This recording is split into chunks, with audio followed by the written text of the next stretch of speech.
दोस्तों नमस्कार, आप सभी दर्शकों का स्वागत है और आप देख रहे हैं बीबी लाइव न्यूज इंडिया। और बीबी लाइव न्यूज इंडिया में हम सभी का हार्दिक स्वागत है। आप सभी का दोस्त आरके वर्मा। आज मैं पहुंच चुका हूं उत्तर प्रदेश के जनपद बहराइच के विकासखंड में पूर्वांतर्गत ग्राम पंचायत कारीकोट में समस्याओं की बात करें तो खाद्यान्न कुल्लू की सबसे बड़ी समस्या आज के इन्वेस्टिगेशन में सामने आई है। जैसा कि मैंने आपसे वादा किया है कि मैं कोने कोने का भ्रमण करके और जो भी यहाँ की अनियमितताएं हैं मैं शासन प्रशासन को अपने इस चैनल के माध्यम से दिखाने का प्रयास करूँ।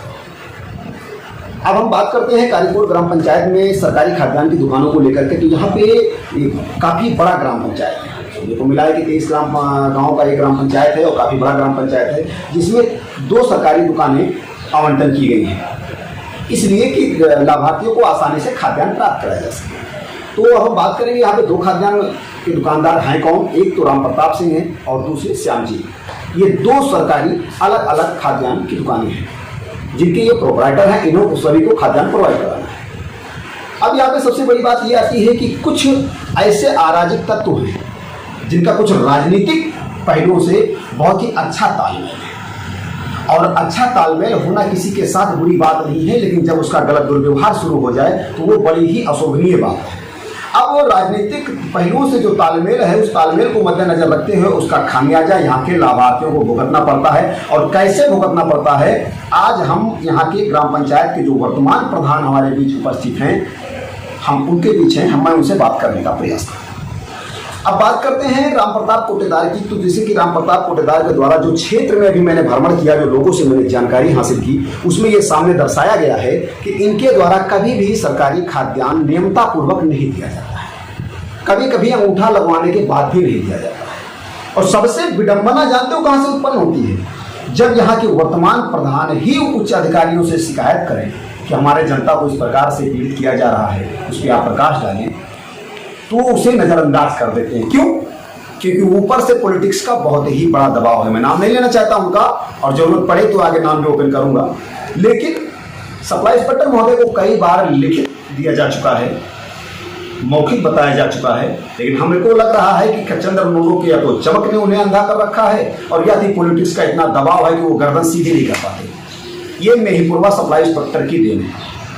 आज यहाँ की जो जनता भुगत रही है ना, इसका मेन उत्तराधिकारी सप्लाई इंस्पेक्टर को जाता है। जो भी उत्तरदायित्व है सब सप्लाई इंस्पेक्टर को जाता है कि यहाँ पे जो अनियमितताएं हो रही हैं उसके पूर्ण रूप से भागीदार सप्लाई इंस्पेक्टर हैं। और मैं वादा करता हूँ कि यदि सप्लाई इंस्पेक्टर ने अपनी हरकतों पर काबू नहीं किया तो हम मजबूरन उच्च स्तर पर हम खुद अपने चैनल के माध्यम से लेटर लिखेंगे, क्योंकि यहाँ के जनता के सम्मान की बात है। अब हम बात करते हैं वर्तमान प्रधान जी से। तो सबसे पहले तो हमारे दर्शकों को आप अपना शुभ नाम बताएं।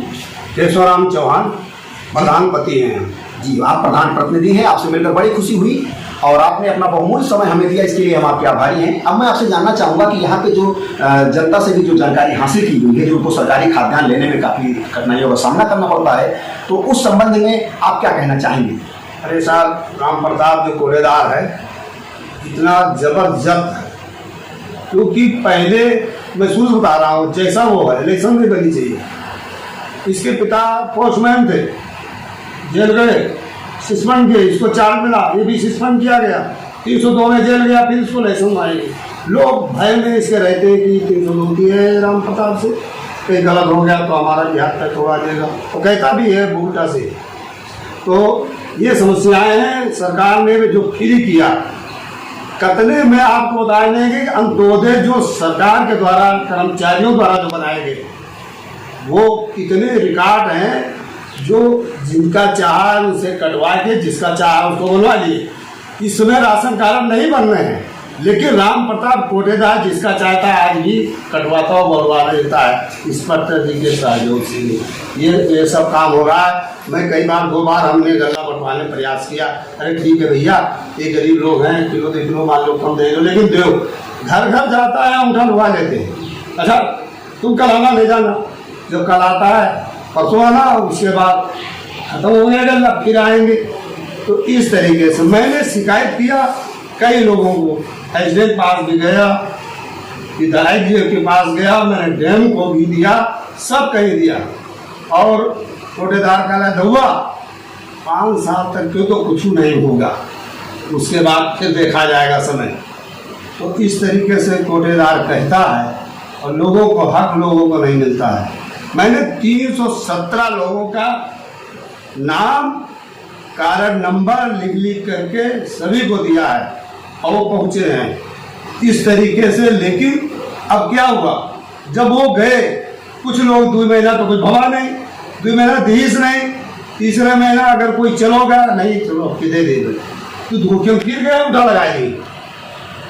तो भाई तुमने शिकायत किया था और शिकायत वाला चला गया। अब उस शिकायत में 3 महीना चले गए। अब कुछ लोग तो देखे ये तो हम उनका पता लगावा जाता, हम उठा लगाई मैंने की और जी लगाएंगे फाइल नहीं है। ये स्थिति कार्य कोर्ट की है और हमारे मोबाइल में भी है। इसके पहले जो प्रधान था हुकुम से, उसके गांव से काफी लोग गए, एसडीएम के तहसील घेरे, हल्ला बोल रहे हैं, उसमें लोग अनशन करने तैयार हो गए हैं, लेकिन फिर भी कुछ नहीं हुआ। मैं भी प्रधान हुआ, 88 में प्रधान हुआ, फिर 95 में प्रधान हुआ, 2 कोटेदार का निर्माण मैंने किया, लेकिन मैं राम प्रताप से हार गया। और आपको क्या बताएं, वहाँ लोगों का डकैती करते और कई दफा हम देखे, अभी कल देख रहे थे गली में गड्डी जुआ खेलते थे, वहाँ हार जाते, वहाँ बेच करके पूर कर लेते। ये स्थिति है राम प्रताप की।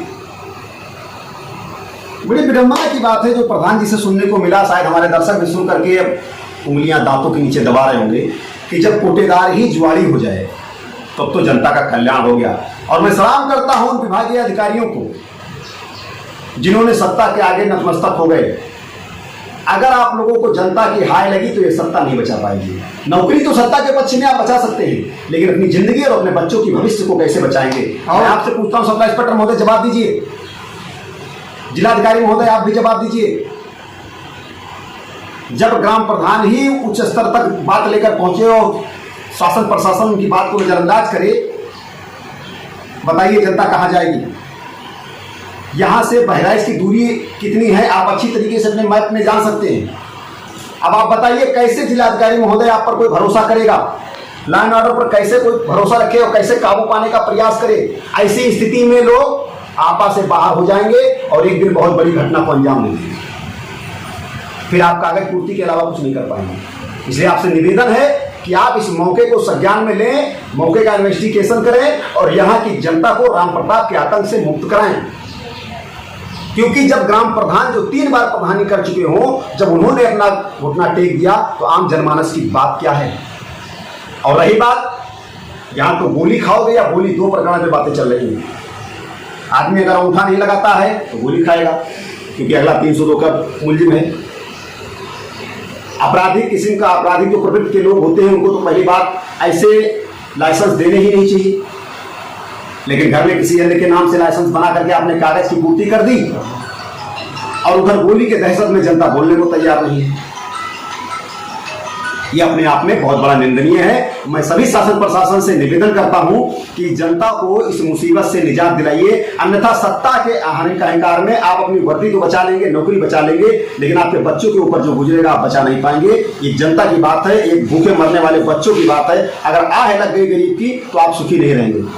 मुझे लग रहा है कि मेरी बातें आपको जरूर तीखी लग रही होंगी, लेकिन थोड़ा विचार कीजिएगा, जरूर आपको थोड़ी सी सत्यता मिलेगी। जय हिंद।